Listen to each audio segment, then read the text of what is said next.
پښتو کې یعنې ما چې اورېدلي دي د 100 نه زیات قاموسونه دي. دغه نه محبت خان او دغه نه راواخله او مثلا د سرات تیرګ د وزیر محمد ګل خان ومن بیا تر فیروز اللغات پورې د پښتونخوا تر دریاب پورې د تشریحي قاموس او افغانوي صدا خو البته ځینې مخکینی ځینې وروستني خو ډېر زیات قاموسونه لیکل شوي دي. په خپله پښتو ژبې قاموسونه لیکل شوي دي، د ژبې قاموسونه لیکل شوي دي. نو زه فکر کوم چې البته په دې باندې انتقاد کېدلی شي چې دا تیوري چې ده کلاسیکه تیوري ده. حتی دریاب چې دا په هغې باندې بحث کړی که نه، یعنې زمونږ حتی دغه د ځینو علمي مرکزونو قاموسونه تحقیقي مرکزونو قاموسونه چې دي هغه هم دا مشکل لري چې یو سالمه تیوري ورته نشته دی چې مثلا دغه تیوري په اساس باندې به موږ کار کوو که نه. نو منځ کې هماغه دغه یو ډول دغه که نه یو ځکه یو معیار دی، بل ځکه بل معیار دی، بل ځکه بل معیار دی که نه. نو په دې اساس باندې یو لاس دغه نه دی، یعنې دغه چې دی دا کار یا د میتودولوژي یو ډول نه دی په هماغه. او بل دا مشکل دا دی چې دا یعنې اوس خو دا دنیا چې راشه درشه او راکړه ورکړه ډېره زیاته شوله، د ژبو زده کړه زیاته شوله، په سره نورې ژبې ته زده کېږي که نه، نورو فرهنګونو سره دې مخ کېږي.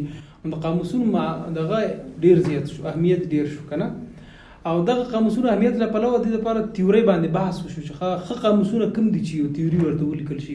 مثلا د بیل او بیا د هر قاموسونو ډولونه معلوم دي. هر قاموس ډول چې مختلف وي د هغه تیوري او د هغه کومه میتودولوژي د هغې دپاره کارېږي هغه د بل نه مختلفه وي که نه. خو زمونږ په افغانستان کې یعنې دغه چندان اغېز نه دی کړی. موږ عموما چې قاموسونه لیکو روایتي شکل باندې لیکو، یعنې ډېرې کمې تیوري کې ټولګې لرو او ډېر نور هغه قاموس ته ګورو چې ودرېږه دغه قاموس په کوم میتودولوژي باندې کار کړی دی، په هماغه میتودولوژي باندې موږ که نه. او په دې کې ډېر بیا مشکلات هم وي. حتی ځینې خلک چې د قاموس لیکلو اهل نه وي، مثلا یو سړی به ښه محقق وي خو د یوې ژبې د کلمو دغه سره د ریښو سره اټیمولوژي سره به بلد نه وي، د ډېرو نور مسایلو سره بلد نه وي، خو هغه قاموس لیکي. ځکه چې هلته مخکې ځینې قاموسونه شته دی، نو هغې قاموسونه ځینې کلمې راواخلي مثلا په دې طریقه که نه. او بل دا دی زمونږ د روایتي شکل دا دی چې بیا د مخاطب د غم پکې غم هم پکې نه خوړل کېږي. لکه دغه چې ویلي خو یوازې تاسو په ویزیر مکې ویلي، عموما اختصاصي قاموسونه چې لیکل کېږي مثلا نور حتی موږ تاسو فکر نه کوم نه دی لیدلی یا به کېدای شي وي، خو د بالعموم د محصلینو او د مطالبینو د استفادې قاموسونه په افغانستان کې نشته که نه. نو په دې خاطر د مخاطبینو لحاظ زمونږ استاد په قاموسونو کې په پام کې نه لیکل شوی چې قاموس خلک چاته لیکي، څنګه لیکي، ستا مخاطب څنګه دی چې په هماغه اساس باندې د هماغه د ضرورتونو په اساس یو قاموس ورته ولیکل شي که نه. نو په دې خاطر باندې زمونږ قاموس لیکنه یو بدلون غواړي. او موږ او تاسو اوس پوهېږو چې کله چې د خپل تاریخ ته ګورو د خپل قاموس لیکنې د لړۍ ته، نو موږ فکر کوو چې دا قاموس لیکنه خو یو زوړ فن دی، یو زوړ هنر دی او بس نور چندان ضرورت ورته نشته. سره د دې چې اوس قاموس لیکنې ته په معاصر وخت کې ډېر زیات ضرورت دی. مثلا د آنلاین قاموسونه دي، لیکني قاموسونه دي، مثلا بیا ته ګوره چې اختصاصي تخصصي قاموسونه دي که نه، مثلا بېلابېل انځوریز یعنې بېلابېل ډولونه دي اوس چې په دنیا کې ته اوس دا زه اوس موږ او تاسې د قاموسونو ټکی کام لرو که نه، مثلا ځینې آنلاین او دا پښتو یو کلمه ده یعنی په ډېر محدود شکل ته په دغه آنلاین قاموسونو کې د پښتو یوې کلمې معنا پیدا کولی شي. سره دی چې دا باید اپډیټ شي، منظم شي، غني شي، چې د پښتو حتی هغه کلمې چې په پخوانۍ کلاسیکه شاعرۍ کې راغلي دي او یو محصل هغه لولي یا یو شخص هغه لولي او د هغې په معنا نه پوهېږي، هغه هم پکې ور واچول شي که نه. نو زه فکر کوم د قاموس لیکنې په برخه کې موږ ته ډېر کار ضرورت دی. یعنې دا یو مضمون هم په کار دی په دې برخه کې سړی حتی د یو مرکز په کچه باندې کار کولی شي. نو دا دغه د استاد او په کار دی چې موږ مثلا د اکسپورټ په دغه د قاموسونه دي یا داسې نور قاموسونه دي چې دنیا ته سړی وګوري او د هغې سره ځان همزمان کړي. بل یو خبره د دایرة المعارف او قاموس تعریف استاد عزت وکړه که نه. یو یعنې ما چې لیدلي دي یو مهم مشخصات چې په دایرة المعارف کې ډېره متبارزه د هغه روزنیزه ده.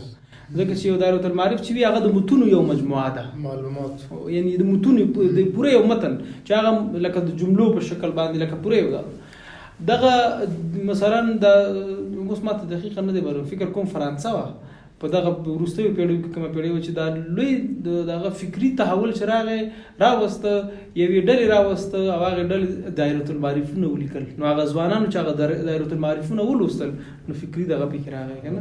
نو زه فکر کوم چې دایرة المعارف یو عموما لوی مرکزونه یا بالعموم چې دولتي دغه لیکي یو ده چې هغه د ملي هویت د اثبات لپاره لیکي، دویم د ملي یووالي لپاره لیکي، دریم د خپل ځوانانو د روزنې لپاره چې نظام څنګه غواړي هسې وروزي. نو عموما هغه شیان انتخابي چې دوی لپاره مهم دي هغه به په دایرة المعارف کې په هغې باندې کې مضامین لیکي او په دې طریقه باندې ځوان ته یو دغه ته یو د هغې هېواد د هغې جغرافیې اوسېدونکو ته یو فکر ورکوي چې دغه شخص دا په هغه کې باید شامل وي. نو حافظه هم داسې ده لکه دایرة المعارف که نه، نو په دې اساس په هغه دایرة المعارف کې شاملی. بل دغه خبره وشوله که نه سایز، یعنی ځینې دغه کلمې ما راخیستې دي که هغه لږ بدلې شي، مثلا کچه او سایز دپاره که کچه وکارې مشکل فکر نه کوم که مشکل ولري.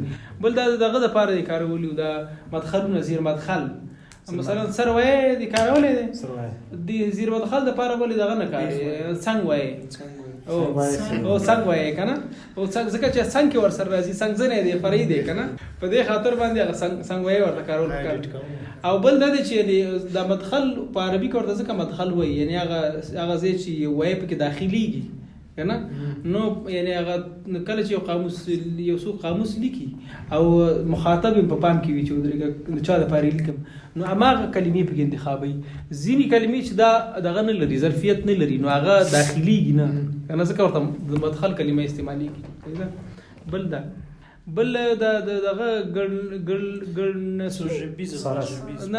هغه د اصطلاحاتو قاموس دی، ګڼلیک ورته او ګړزیر به ورته سړی وایي یا یو بل دغه شان ورته کوي. او دا یو بل ګوره دا یعنی دا د ډېر ښه څیز ته اشاره وکړه. مګر مثلا زمونږ تاریخونه دي بالعموم دغه تاریخ دی، د احمدشاه بابا تاریخ دی، د میرویس نیکه تاریخ دی، سیاسي تاریخونه دي. موږ فکر کوو چې دا زمونږ ټول اجتماعي او کلتوري تحول د دغو کسانو کړی، سره دې چې داسې نه ده. یعنی زمونږ په تاریخي تحول کې زمونږ په معنوي او مادي کلچر بدلون کې یوې هغه خزم دخیله ده چې اصلا موږ یې نوم نه پېژنو. او مثلا په دې اساس باندې په نورو دنیا کې اوس د تاریخونو دې شیانو ته پام کوي، یعنی هغه اقشار هم په پام کې دي چې تاریخ ورځولي دي. په دې پسې نه ګرځي چې ولا شاه او سلطان تېر شوی دی نو دا سیاسي بدلون هېڅکله د کلتوري بدلون دغه نه وي. نو قاموسونه کې هم دوی ویلي. نو په دې خاطر باندې د عامو خلکو تاریخ او د عامو خلکو تاریخ څه شی دی، د هغوی د غصې تاریخ، د هغوی د ښکنځلو تاریخ، مثلا د هغوی د معنوي او مادي کلچر تاریخ. ګوره دغه خبره تاسو وکړله که نه، استاد عزت به پرې وغږېږي.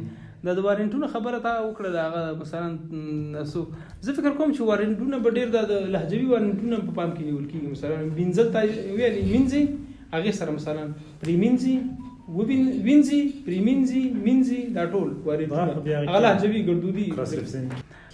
بل دغه خبره شو لیکزیم که نه، یعنې ما چې لیدلي ورډ عموما په انګلیسي او په دې نورو ژبو کې حتی هغه کلمه چې موږ هغه څیز چې موږ یې کلمه نه بوله، مثلا حتی یو نامستقل مورفیم هغه ورډ دی که نه، صحیح ده. لیکزیم بیا عموما هغه دی چې اټرنس کې استعمالیږي، یعنی هغه چې وینایز واحد دی لیکزیم ورته وایي که نه.